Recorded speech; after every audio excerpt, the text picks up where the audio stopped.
శ్రీశైలం జలాశయానికి ఎగువ నుంచి 4 లక్షల క్యూసెక్లకు పైగా వరద వస్తోంది. దీంతో అధికారులు మరో 2 గేట్లను తెరిచారు.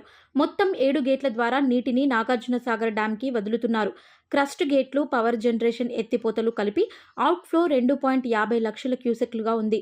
శ్రీశైలం పూర్తిస్థాయి నీటి మట్టం 885 అడుగులు కాగా ప్రస్తుతం 883.50 అడుగులుగా ఉంది.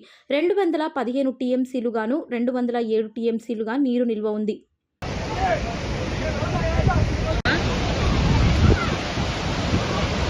పైన డ్యామ్ దగ్గరలో ఉన్నా ఇంకా పోలే పైకి డ్యామ్ పంపిస్తా.